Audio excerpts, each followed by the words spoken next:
O herói Caboclo Bernardo. O Caboclo Bernardo, nome cristão Bernardo José dos Santos, é considerado um herói do Império por ter salvado 128 dos 142 tripulantes do cruzador imperial marinheiro. Sendo uma das mais novas embarcações da Marinha de Guerra brasileira, contava com uma máquina de 150 cavalos, 7 canhões e 4 metralhadoras. Este cruzador chocou-se contra o pontal sul da Barra do Rio Doce, a 120 metros da costa, no dia 7 de setembro de 1887. Por volta das 2 horas da madrugada, marinheiros sobreviventes chegaram até a cabana do patrão mor da Barra para pedir socorro, mas a escuridão e o mar agitado inibiram-os. Pela manhã, os sobreviventes que ainda estavam no cruzador refugiavam-se nas partes mais altas e que ainda não estavam tomadas pela água. Foi aí que o Caboclo Bernardo tentou exaustivamente ligar um cabo da praia ao navio para que pudesse trazer a tripulação em segurança. O medo de possíveis tubarões e das ondas gerava grande pânico. Na quinta tentativa, o Caboclo Bernardo consegue ligar o cabo e, com o auxílio de uma chalana, ajuda os sobreviventes a chegarem à praia. O desconhecido pescador de Regência foi trazido ao Rio de Janeiro e recebeu uma medalha pelo seu heroísmo, diretamente das mãos da princesa imperial regente, além da oferta de emprego na capitania dos portos em Vitória, que rejeitou, pois não queria deixar Regência. O Caboclo Bernardo era nitidamente um botocudo, grupo indígena taxado de agressivo e perigoso pela administração imperial, e ao qual o governo havia decretado uma clara ordem de extermínio.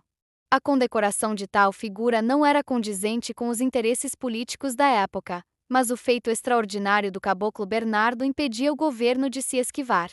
Aos 55 anos de idade foi assassinado a tiros. Seu algoz, o Caboclo Lionel, cumpriu pena até 1920 e se dizia arrependido pela bebedeira que o levou a matar o Caboclo Bernardo. Farol de Santa Luzia. Desde a segunda metade do século XIX, o Farol de Santa Luzia tem um importante papel na segurança da navegação capixaba, além de ser um lindo cartão postal. Pelos registros oficiais de número 2301 de 25 de abril de 1871, chegava ao Espírito Santo o comunicado do Ministério da Marinha sobre o encaminhamento de peças do farol enviadas da Inglaterra pelo engenheiro Zósimo Barroso. No dia 18 de junho chegavam o farol inglês e a torre de chapas de ferro, fabricados na Escócia para imediata montagem. Já no dia 7 de setembro, a luz do farol dava segurança às embarcações capixabas. O Espírito Santo na Guerra do Paraguai. Após o início da Guerra do Paraguai, com a captura do navio brasileiro Marquês de Olinda e a invasão paraguaia do Mato Grosso, o governo imperial solicitou ajuda militar às províncias e o Espírito Santo enviou 966 soldados, dos quais 341 eram voluntários da pátria, e os demais do seu corpo policial 20. Durante o decorrer do período da guerra, foram inúmeras as atuações dos capixabas, mas podemos destacar alguns fatos como na Batalha de Riachuelo, travada 11 de julho de 1865. Sob o comando do Major João Batista de Souza Braga, 110 soldados capixabas guarneciam a corveta Beberibe, que se encontrava à frente da esquadra brasileira, sendo atingida no costado e na chaminé das caldeiras durante os combates e tendo como saldo final 7 mortos capixabas. Por fim, a batalha foi vencida. Outro combate importante desenrolou-se na Ilha da Redenção, em 10 de abril de 1866. Soldados de diversas províncias brasileiras, incluindo o Espírito Santo, desalojaram a baionetas os paraguaios que ocupavam a ilha, sob o comando do tenente João Carlos Villagrán Cabrita. A batalha foi um grande sucesso para as tropas brasileiras.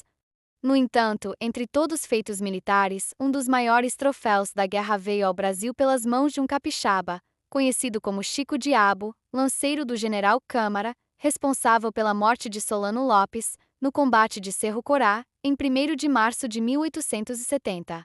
O café no Espírito Santo, primeiro ciclo de crescimento do ES. A introdução do café na economia capixaba foi responsável por um aquecimento econômico nunca visto.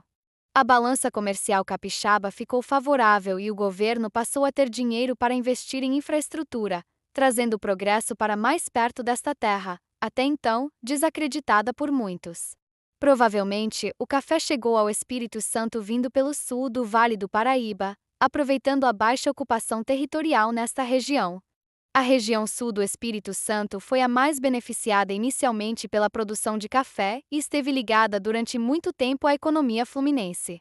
Em 1887, foi construída a primeira estrada de ferro capixaba, ligando Alegre, Castelo e Cachoeiro do Itapemirim, traduzindo o potencial econômico da região. O sul capixaba acabou tornando-se a região de maior concentração populacional, composta principalmente por negros. Entre os motivos desta nova realidade estão a grande demanda de mão de obra. O centro econômico da província, apesar de suas relações econômicas estarem mais ligadas aos fluminenses do que com a capital, e principalmente as vias de acesso que para o Rio de Janeiro eram bem melhores do que para Vitória. Com isso, a exportação do café capixaba se dava pelos portos fluminenses, assim como a arrecadação de impostos sobre o produto, já que saía direto da fazenda para os portos.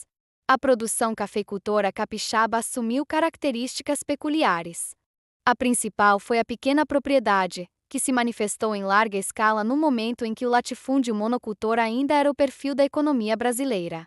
Os motivos para isto podem ser explicados pelo fato de alguns proprietários lotearem parte de suas terras para venda e outros terem suas terras invadidas por serem consideradas abandonadas ou improdutivas. Estes proprietários receberam boas indenizações por parte do governo. As vantagens da pequena propriedade para a província estão ligadas ao processo de intensificação do povoamento, arrecadação de impostos, divisão da renda e uma certa diversificação produtiva. Outra importante referência do café capixaba é o Sr. Antônio Rodrigues da Cunha, o Barão de Aimorés. Nascido em 1834 no município de Conceição da Barra, foi o responsável por implantar uma cultura modelar de café.